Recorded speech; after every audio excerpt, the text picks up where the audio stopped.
Ladies and gentlemen, welcome back to Gym Owners Podcast. I'm your host, Tyler Stone. Over the way is John Fairbanks. Hi, John. Hello, Tyler.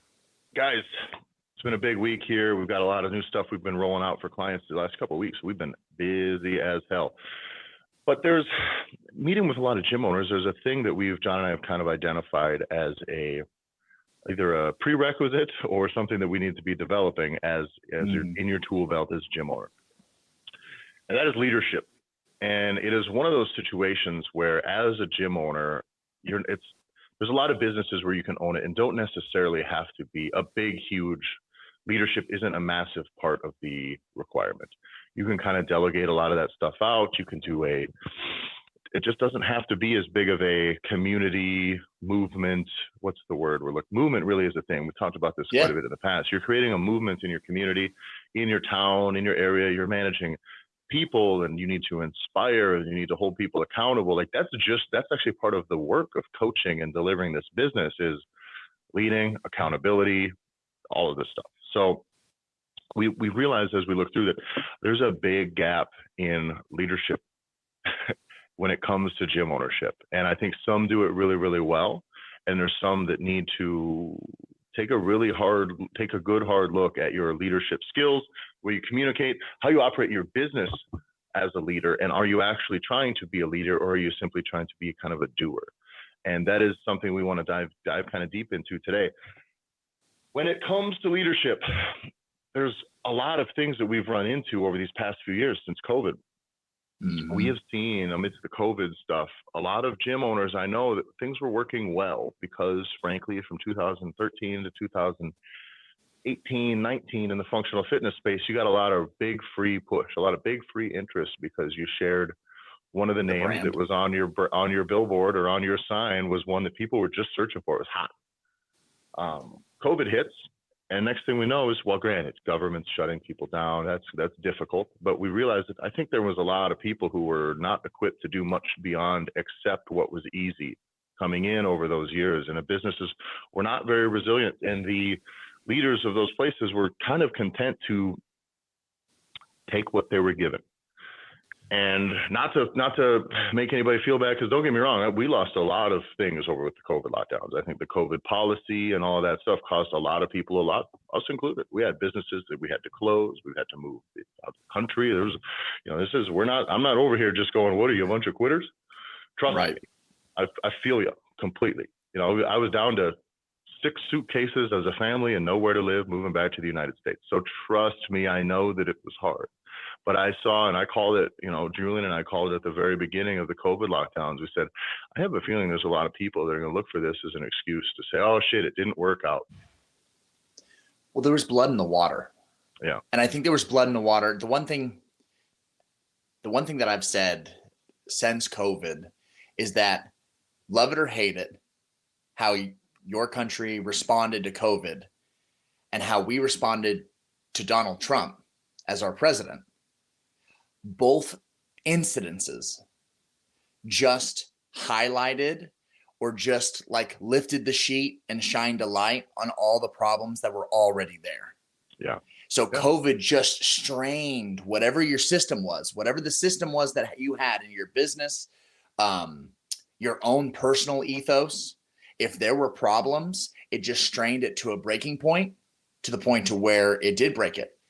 Yeah. Talking about the brand issues, Tyler, one of the things that you and I talked a lot about, especially when we were working with StrongFit, was way too much reliance by gym owners for the brand. So whether they wanted to be affiliated with CrossFit or F45, or if they were going to be StrongFit, there was just too much desire to not have it be your own. Exactly. And some reason you wanted to like put your hooks into, oh, well, no, I'll be successful if I can be a CrossFit gym, if I could be a StrongFit gym. And as soon as that didn't pay off, as soon as COVID strained that system where you really weren't interested in being you and you were just going to rely off the brand, everything broke. And brands just can't, especially the CrossFit brand. Then you had all that disruption with the Glassman stuff and all this stuff. Now, there's a huge huge, what's the word? Just a bunch of people left. What's the opposite of an influx? A big outpouring of fucking canceling of affiliations. A big exodus. Well done, John. Thank you. From the first book of Genesis. Exactly. But that was something that we noticed, that as we saw, it's like there was just a bit of a, and by the way, I know it's hard, but if your business takes, let's just say 6 weeks, 8 weeks, where you can't operate in your building, how resilient are you? How much cash do you have put aside? A lot of it was simply about are you operating paycheck to paycheck, essentially, as a business? And that's where we realized, like, oh, we've been in here with the gravy train of publicity and free traffic and all this stuff because of your association with another brand, and yet you didn't make anything that can sustain, frankly, if you got a little water in your basement, you're going to be screwed if you got to shut down for a few weeks. So that's one of the sides of this, is that as part of leadership is you need to be the person. It's not about being a wild General Patton type, boot in the ass type guy as far as leadership goes. John, you played sports and team sports at a pretty high level. And one of the things is it has less to do about being the person that has all the right answers and more to do about being the person who says, all right, here's my plan. This is the best plan that I can put forward, and I am willing to do what it takes to implement this. All of you on my staff, here's what we want to do. Let's communicate. We'll have input on this. But in the end, what I do say, whatever we come to agreement on, is going to go forward, which means I now then need to start holding my staff accountable to the things that they need to be doing. What if they don't know what they need to be doing? It's the issue we see with a lot of gyms, where it's like their staff has tasks that the owners are expecting of them, and they're not doing fucking any of them. But it's the owner's fault because you failed to communicate that to them. Did I talk about the human nature thing? Everything will scale back to the most comfortable thing in every job that's going to happen. It's just what we'll do. And so if you don't communicate to them, hey, you need to do this every Monday and this every Wednesday, and then I need these key performance indicators need to start moving in the right direction. If they're not, I need to, not just chew on ass when it doesn't work, but it also means now I need to go, okay, what can we do? What do you talk to them, hold them accountable, but what do you need to do in order to make this work? Maybe they're missing some tools. Maybe they're missing the concept altogether, or maybe they just need you to work with them on it. But that way you can start to actually lead instead of hope, because this is what a lot of gym owners do. And I hate the fucking whatever. If you think it's you, it might be you, but listen, guys, we see a lot of stuff. There's a lot of them out there. A lot of gym owners ain't posted shit on social media for a year, 2 years, 2.5 years on their personal stuff about the business at all. I've seen businesses, gyms that are barely posting on social media, but once every 3 to 6 months, we've seen gyms that post consistently and then take the summer off from social media. Social media is not the be all end all, but it is a free thing that you can be doing. So if you're worried about getting leads and you're not doing anything, then all you're doing is hoping and you're not leading. Okay. You don't hope to win a war. You need to lead your people. You need to equip them and you need to go. That is how this is done. You're not going to hope your way out of a COVID lockdown. You need to have led and prepared and had a plan and built a very resilient system that is capable of taking a big, huge fucking punch in the face. And it only happens through action. Yeah. Like it's these action steps. Going back to your example with of playing college sports, like you only have one, you will not be successful if you don't plan, right? That's obvious. You have to have a plan. If you don't have a fucking plan, then you stand no chance. Yeah. But the plan cannot be where this stops. And the thing that's crazy, you can do a whole bunch of planning. Like in college sports, you have the whole off season that you can try and plan.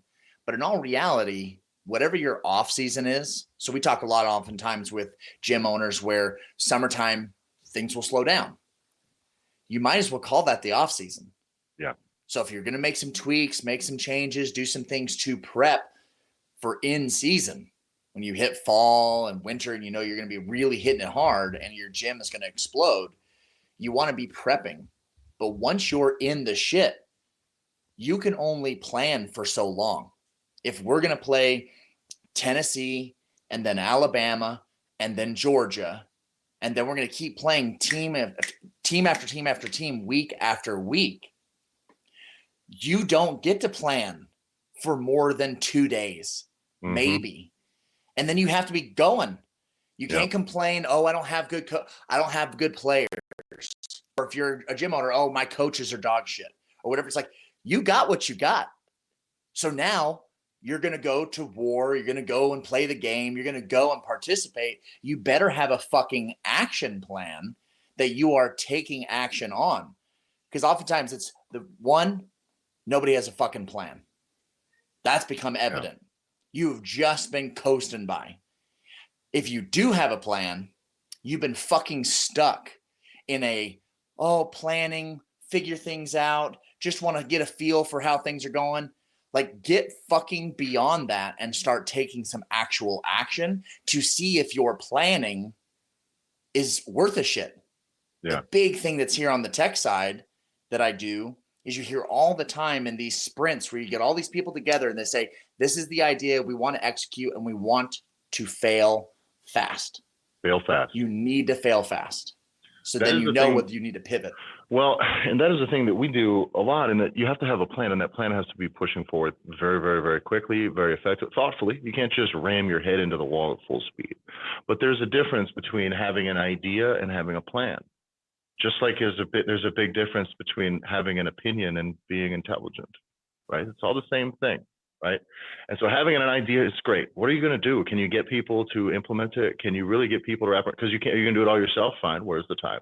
What are the actionables? Because we talked with the client yesterday and it went really well. But one of the things we were talking about, we gave out a very bulleted list of actions for him to roll with, right? Like step by step, 4 tasks a day for 7 days. Like, let's get this project moving, right? And that was one of the things. Like, he's like, this is great because every step of this, I already have the systems to do. The only thing I need now is to just run through this. And it's like, exactly. And now this thing that we delivered to you, replicate this for every other thing that you're doing. Because now, instead of looking at this project, which is like, okay, say I want to get, I want to up my Google game, right? Well, having your mom leave you a Google review and thinking about it and telling 2 or 3 people will get you 2 or 3 more Google reviews. But how does that become implemented into your gym system? How do you fully launch that so you cover all the ground you've been missing because you've been slacking for years? And then how do you also make sure that every person who comes in the door gets it? Those are things that we operate with the Gear Academy, is we make sure that they have the plan. We hold them to the fire. So everything that you're doing is not an idea that you're trying. It's a plan that's being executed and then being built as a part of your business. That's the piece. You got to be, every step you're taking needs to be a thing that you're leaving down behind you permanently. And if it sucks, you take 1 step back and you dig it up and you throw it in the garbage. But you always have to move forward as though this is the way I want to do things. Always be willing, by the way, to abandon something if it sucks. But it's about trusting your own judgment and being willing to fail. And this is, I think, very often, I hope we are, in the end, like failing at multiple businesses, opening and failing and trying and succeeding at multiple of your own businesses is one of the best ways to learn to trust your judgment. It's very, very, very, this Definitely. Is the thing that I run into all the time with people, with business partners, with everything that we do. I learned very quickly now that not quickly, I've learned very, definitively now that my judgment is pretty on point. My first instinct's pretty good. And every time I bite on it, I'm like, I'm fucking wrong. And it's wrong, and it blows up in my face. And I said, if I would have just right away, we would have been just fine. So stop second guessing yourself. The most important thing I think is leadership is you need to know that you may fail at this. But the moment you make a decision, you trust your instincts and you move forward and be thoughtful. Don't drag anybody into deep water and drown them. But in the end, as you go through this process, things get wild. Use your judgment again. Like, this isn't working. Let's find a different angle. What do we need to do to change? Really objectively look through these things after the fact, during the process, but a process of constant correction, constant course correction, and optimization. Always be looking to optimize, always be looking to be more efficient, always be looking to scale. Anytime I talk to somebody that's running it through those filters in their brain, they're on the right path. It's like, okay, yeah, so we'll start with this. And if it gets like this, we'll bat this one back this way, and then I can ramp it up here. Like, now you're thinking. Now stop thinking and start going. And that's all you need to do. You want to launch a new program? That's what we do, right? All right, what are the 5 steps? How do we publish? How do we do this? We're going to do all this, and we're going to launch a new program. How do we build it in forever? How do I make sure new people know that it's a thing that exists? How do I make sure that people get reminded of it constantly? How do I market it? You don't have to do all of it at once, but now you have like 15 things that can be done. And now you start doing them, and you start bringing staff on board. And this is the name of the game, is leadership. Leadership is having a plan. Leadership is marching forward. Leadership is like, it's being able to inspire people to stick with it, to just trust your judgment and know, by the way, that you're not going to be bullheaded and crash the whole thing into the rocks because it was your fucking idea at first. That's an important side. Admitting that you're wrong is just as important as being willing to say, it's my plan. I thought it out. I appreciate your feedback. Here's how we're going to go forward. It's the same. They're two sides of the same coin. It's about leaning towards what is right. That confidence only comes from time in the saddle. Yeah. To be able to trust your judgment, it took you time because you needed to have it happen enough times to be, you know what? I may feel intolerable because I feel like I know the answer before we have to go down and crash this fucking thing into the wall. But I've now watched enough people crash things into the wall when I could have said something that I'm now very confident in my ability to see this. And John, I would say, yeah. Keep talking. I got to swap a battery here. You're good. So the one thing for sure that what I'm seeing is when we're talking about this topic and we're touching on this idea of being a leader, that leadership piece is so important for gym owners, for you to be able to step back, whether you're a personal trainer and it's your own business, or whether you're a gym owner and you have people that rely on you. They rely on you to be able to be the captain of the ship. You have to have the heading. You can't be guessing and be coming to people and being unsure or saying, hey, I think I want to work on a thing. We talk about this all the time. We're working with people, and when we work, and I know for us personally, we have spouses. Your spouse needs to have confidence in what you're doing. That confidence comes from your confidence. Your coach's confidence comes from your confidence. Your client's confidence comes from your confidence. And if you aren't saying, hey, I'm confident in the direction that we're going, and you do it enough, like you said, Tyler, constantly course correcting. If you're not making those micro adjustments in real time, then you're going to keep the fucking sailor pirate thing going on. If you're sailing a boat and your crew isn't confident where you're going, you're going to have a goddamn coup on your hands. And how many times have we seen either that happen or we start to feel it under the surface is happening to a gym owner where he's starting to lose control of his own ship? Yeah. And so big leadership traps you can fall in is being too bullheaded and too stubborn about your own plan and your own ideas. This is the thing. These are the things that I learned the hard way at the beginning. Of course, that was like my primary thing. This is my idea of the highway. And then I overcorrected back and started to doubt my decision making. And then in doing so, you end up not trusting your own instincts, which is a huge mistake. So those are two big ones. You need to find balance between those two, between trusting yourself, trusting your judgment, and then just actually fucking being interested in the data and information and learning and adapting. That's super important.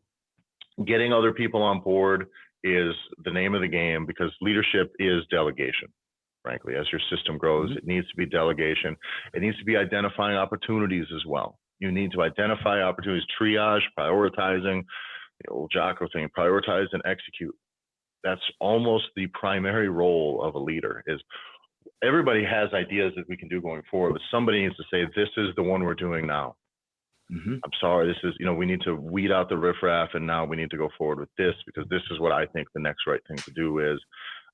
That's super, super, super important in regards to leadership. In a community with your gym, it's another thing. We need to engage. You need to inspire. With coaching is leadership. So that needs to be, a lot of the systems we're talking about are fractal from the bottom all the way up, that your coaches need to be good leaders. You need to be a good leader for your coaches. In doing so, that's how you build what your actual culture of your gym is, of what your gym is, what your business is. They should be nearly the same. It should be welcoming. It should still be trusting in the person who's making the decisions, trusting in someone else's expertise. And that's the name of the game, guys. So leadership is a piece, though, that I see lacking just so much in the fitness space, because I think we start out as a lot of one-man operations. And as a one-man operation, you go, yeah, we'll just kind of do, and we adapt and figure out. But then there's not the eye for growth And if your business isn't growing, your business is dying. And I hate to, it's the one thing that I've known since the very beginning with every business I've been a part of. If your business is not growing, it is dying. If you're not evolving, you're dying. It's the way it always works.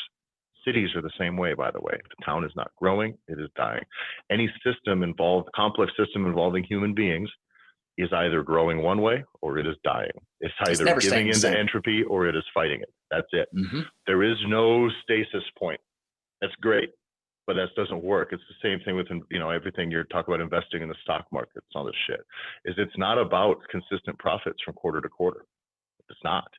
Profits have to grow from this quarter to the next quarter. And by the way, what if our increase in profits that we projected from this quarter to the next quarter, we thought we're going to see 2% growth, but instead it's 1.5% growth. Well, that's still growth, but it's not as much as we predicted. And boom, we take a confidence hit, right? The name of the game is growth. And if you're not evolving, you're dying. This is a fact. Well, the one thing that I get really frustrated with is a lot of folks that become gym owners were coaches before. And the odds are you had that itch, that drive to be a really great coach. You didn't want to listen to some other fucking person tell you what to do. So you were willing to strike out on your own and take that bull by the horns and go and do it. So you applied a lot of good skills to probably become a great coach. Shit, Hunter talked about it when we talked to him of how he took this mentality that he had for years to become a great coach. And now he started to unleash it on what it means to be a great gym owner and a great business owner. Is if you've worked hard to become a great coach, you have all the skills, you know what to do to become a great gym owner, to become a great business owner. The issue is that I think that there's a lack of understanding of what you do. There's lots of things out there of like, oh, I can go and get my level 1 certification, or I can get a nutrition certification or a transformation certification, or I want to be a personal training certification. Like that's all really easy to see. But when it comes to the business side, that's where things I think get muddier. It's not as clear, or it feels really fucking gross with some of the sharks that we see in that place. That's why a lot of the things that we're talking about of like raising your business IQ doesn't necessarily come from the fitness world. It comes from a lot of different areas. But man, it's a huge benefit that our folks have of being able to raise their business IQ with someone that has kind of gotten to the top of the mountain and continues to excel and owns a gym business and owns a gym that continues to have success. I mean, I think that's a huge benefit that we bring to our folks inside of the Gear Academy is to be able to raise that CEO IQ level on the gym front. Yeah. Well, and a lot of that comes from and some of these are things, these leadership qualities are things we baked into what we do with the Gear Academy as well. But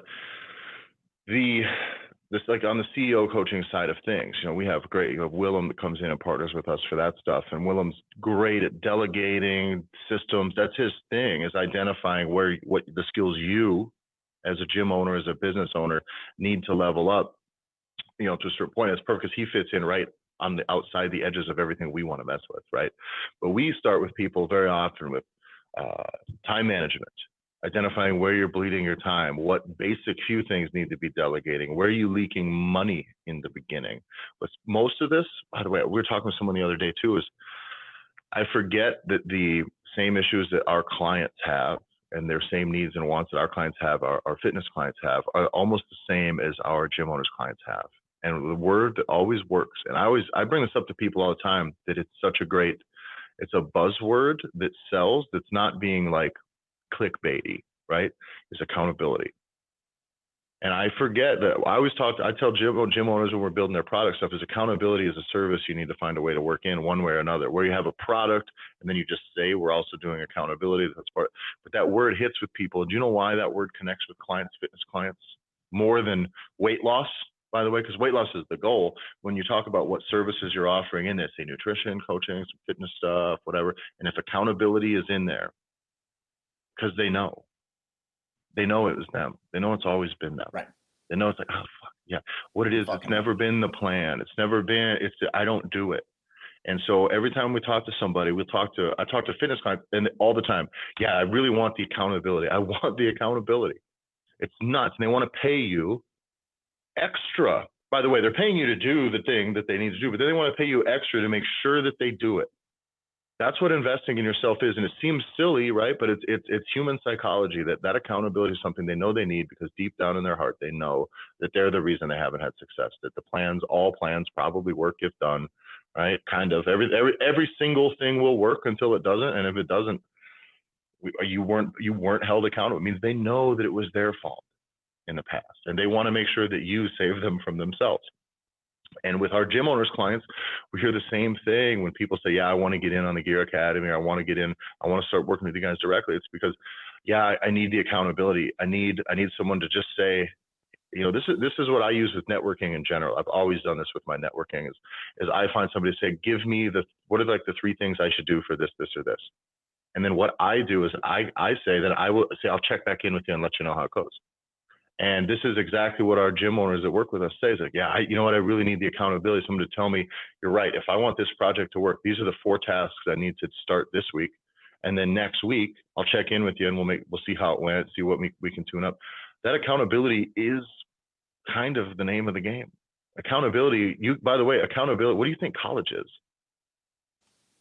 Guess what? When you have to go to class. Fucking information that you can't get. Do you think there's any information in the world that you can't get right now? Mm-hmm.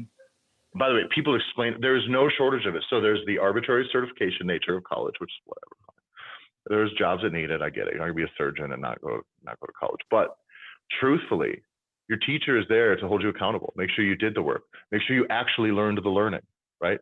In business, it's not some big school where, go off and do all your thing. You can do that.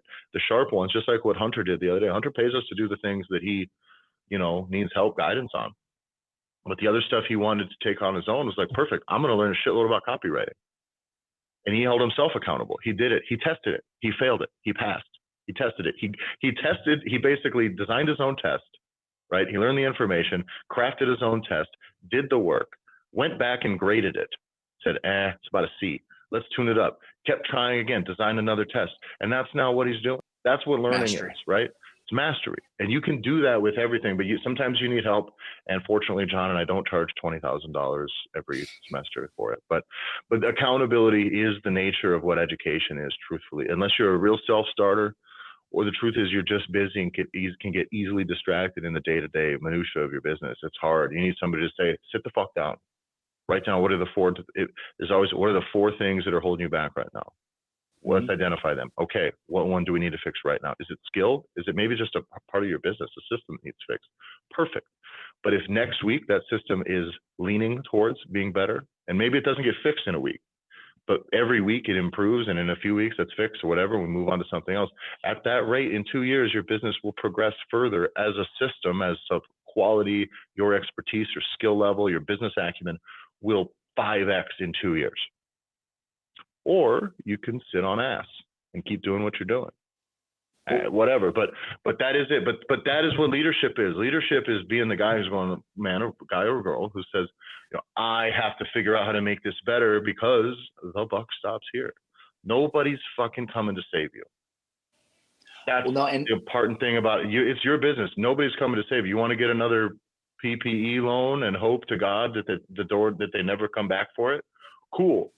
Or you better start figuring out how to earn and how to save, how to make a system that works and still deliver results and not sell your soul in the process. It's not impossible, but it is required if you're going to be around for 15 years.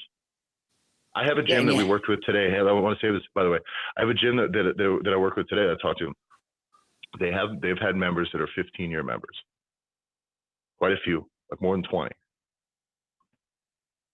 Whatever that formula is working, at the very least, they've been in the game, and that's a big deal. 15-year membership. That's big. That's big. Because of forward thinking. You only stay in business because you're keeping your eyes ahead. The system that you have is efficient, and don't get wrapped up in the fitness world for this. What businesses have been in business for 20 years, 30 years, whatever they're doing, whatever those principles are sound, no matter what business they're in. And that's the part to where you have to be looking. As an owner, you have to be forward thinking. Do you have enough time to do that? Do you just have 20 ideas rattling in your head to the point to where you never actually get time to sit down and execute a single one of them? Well, great. Your business is fucked. Mm-hmm. You're too busy running it. Yeah. Well, you're too busy having ideas, because ideas are like opinions. They really are. Nobody gives a shit about it. Nobody cares. I don't care about your idea until it exists. I'm sorry. What is your plan to implement your idea? Mm-hmm. Your opinion is marvelous. What do you want to do with it? Right? What are we going to do if you're going to have an opinion on an issue? How do we make this fixed? How do you remedy this? How do you improve the situation? If you think that this thing sucks, what should be better? Because your plan of making it better is the only thing that I care about, right? And your idea, I want to try this thing and this thing. Everybody has ideas. By the way, we've done this before with gym owners where they're like, especially when we get into some deeper processes with them, where we're doing a lot of stuff for them and we're almost helping them implement many concurrent ideas at the same time. You know what I mean? There's a lot. People go real deep with our services. We're like, okay, we have these 6 things we're going to roll on, boom, boom, boom, boom, boom. And the worst thing that ever happens in those situations, the thing we always have to dial back with them is like, no, you're not here to have more ideas. Sorry, not right now. It's time to do. Time to go. So we're going to prioritize, because what happens is sometimes you go and you're like, this one, we identify an issue here. And the next thing you know, they want to pivot. It's like, well, hang on here, because then you end up with that shiny object syndrome. And by doing everything, you actually are doing nothing. And so sometimes somebody needs to say, no, we're going to fix this thing. We don't get to just solve a different problem now because this one is hard, or because I don't actually want to think about what's going on with my staffing issues, my personnel problems. I don't want to actually train my employees. I don't want to hold them accountable. I don't want to have to advance the system because it seems hard. It's tough the way that's the way it works with a lot of business. But the buck stops with you. This is a thing that I've, I'm sure it works for men and women and moms and dads too. But as a father, it's the only, frankly, it's just the only dynamic I know. My job is to be the person who says, okay, that's it. At some point, yes, we all come together on this thing, but I'll be accountable if fucking ship sinks. You know what I mean? If we're homeless on the street, guess who it is, whose fault it is. I promise. I know whose fault it is. It would be mine.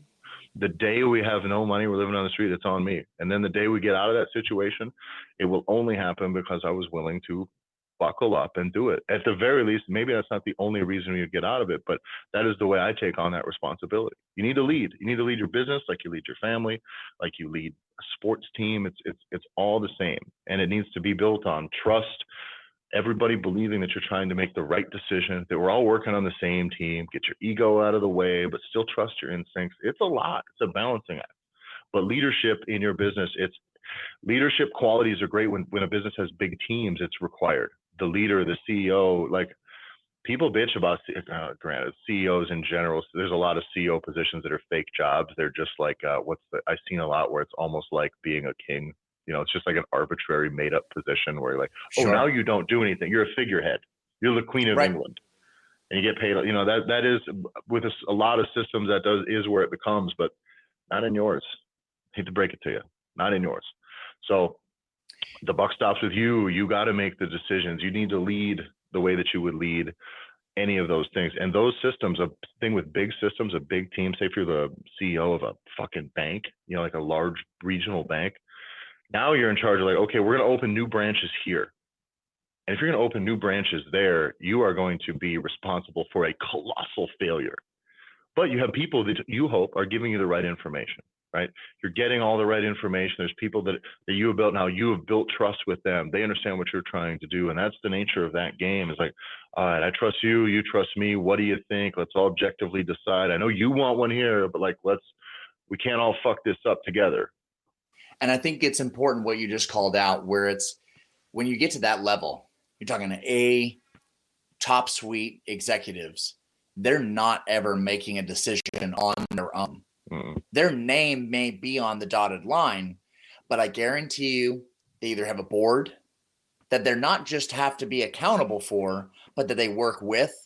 They have an inner circle of people that are maybe in their small executive team, and they sure as fuck have other CEOs in other industries or adjacent industries to their own that can get on the phone or they can talk to and say, these are the things I'm thinking about.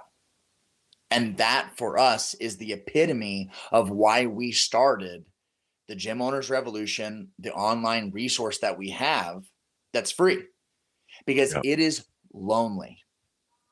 Being a leader can be lonely at times when you need to be able to spitball, when you need to be able to get opinions. When it's and the hard, good news, and you're not sure, and when it's hard, and when you're not, by the way, you have a team of employees whose livelihood depends on your ability to execute, your ability to develop the system. And there's times where you need to think, and you're not sure, maybe you don't know which way to go. Well, guess what? Part of being a leader is you cannot bring everybody in the loop on all that stuff, because then they will lack confidence, because they don't trust your instincts the way you do, or they don't understand your process. So you can't be unloading your purse every time things get difficult in front of your staff, because your staff's going to go, wait a minute, what? I've been in arrangements with employers where, like, you have a down month and shit comes up and motherfuckers like, well, if we don't get something done here, nobody's getting paid. It's like, oh, okay, cool. Well, I bet you I know what happens when that happens is you're completely fucked. Try that once and see how that goes. I dare you. That is what shit leadership is. Good leadership. I've worked for companies that have had really down months, especially in other industries, really down months, and the owner silently goes to the accountant. I know this because the accountant told me, silently goes to the accountant and says, hey, we got to transfer some money out of my personal account and stuff. And I got to take some money out of my retirement. I got to take this hit so we can cover payroll for this next couple months. We don't have any work. He's not sending us home. He's not paying us. He's not taking the cut. It's like, I got to keep these guys around. I trust that it will get better. I trust that I will get the work. I trust that I got the right team, meaning I am going to put fucking skin in the game, not fuck it, I'm going to scratch all this off of everybody who's in here for this thing and hope that they just fucking gut it out, right? That is the difference between good leadership and bad leadership. Bad leadership goes, whatever, it's not my fault this was bad, fuck it, I'll dump all the employees or whatever. That is dog shit leadership. And those people get exactly what they deserve in business, which is nobody working for them, nobody trusting them. That's how it works. So in those situations, don't be alone. You need to get into, this is why we open the Gym Owners Revolution, the Facebook group. Listen, we talk to a lot of gym owners all the time who, even when they're trying to figure things out within your own business, you can't talk to your employees about the full scope of your goals, your hopes, and your problems, because frankly, they are some of your problems, right? And you also can't always talk to your spouse and significant others. Sometimes you can, but sometimes you need them also to be like, they're going to get nervous. If you tell your wife, like, man, 3 of my employees suck, gotta go, I don't know what to do, you can't, there is doubt. Doubt is a thing in leadership. Absolutely is. It's how do you manage it? How do you work around it? And sometimes leaking that doubt all over your own household as a business owner is going to create more problems in your home than it's going to help you. And so that is why you need to find like-minded people. You need to find the network. It's what I did as a coach. As a new coach, I knew that I can't just sit there and figure things out and pretend like I'm sorting it out on the fly in front of clients who are paying me money. So I find a network of coaches with experience who know what they're doing and run every question I have by them because I have to. And that they have the same goals as you. I think it's really important. The importance of knowing that the people that you are affiliating yourself with are in line with what you want to achieve. I think that's huge. Otherwise, you can get really sucked down. We know what it feels like when you're around incredibly negative people that are just sucking your life force away. So you have to make sure you can find people that are in line with what you want to achieve, that you can be open with, that are really lifting you up. It's really cheesy, but it's kind of like the idea of the have your cup overfloweth, right? Mm-hmm. Your cup needs to be overflowing so you can then give to other people and be like, no, man, this is a great idea. Or no, like, hit the brakes. We tried this idea and it fucking blew up in our face. Or it's, hey, man, that is a good idea. The idea of the cheesy phrase of like masterminds. Oh, there's big masterminds that you can join. Yeah. To mastermind something, you can mastermind something in 15 fucking minutes if you have the right core group of people that say, yeah, man, let's jump in. Let's talk about this. Let's riff on this idea and see how we can help you. And you already, we need you to get in this group as well, because even though you may not believe it, you have experiences, you have problems that you've solved that someone else hasn't yet. And we need you to contribute as well. Meaning, while you may think, man, I got a long ways to go, I'm not swimming in money here, but I want to learn from these people. I promise you, you have a unique set of problems that you have solved. You have been through unique situations that nobody else has, or at the very least, nobody in this group has yet. And we want to hear from you. This is how we crowdsource problem solving, because we can crowdsource the experience instead of us each having to spend 50 lifetimes. We have 50 people in this group. We have 100 people in this group. That is 100 lifetimes. That is 100 businesses and coaches now that you can have access to that experience. So get in there, get involved. It is going to be it's my new favorite place in there. It's my new favorite people, because everybody's moving in the right direction. It's exactly what we've been hoping that this thing would be for a really long time. So I got to run, guys. I got to go test a concussion on my kid, or whatever that means. I think it's just baseline testing, but I'm not sure. It reads like they're going to hit your kid in the head. So I got to run. I got to run to the school to do that. Thanks a lot for listening, everybody. Follow me on Instagram at Tyler F. and Stone. Go to the Facebook group, links in the description. Follow the gym at the Gym Owners Podcast. And John, how can they find you? Find me on Instagram at jbanksfl.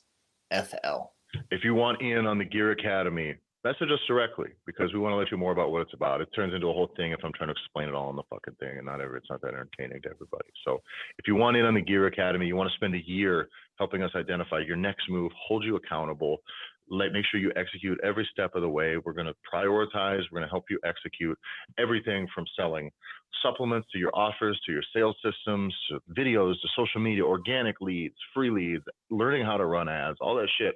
That's what we're going to roll out for you in the next year. So you can get in year commitment, you can pay monthly, or you can save some money by paying up front. But get in the Gear Academy. You can message us directly for more information. If we find out if it's for you, you can talk to us. We'd happily jump on a call with you and give you the whole rundown. I got to go, guys. Thanks for listening.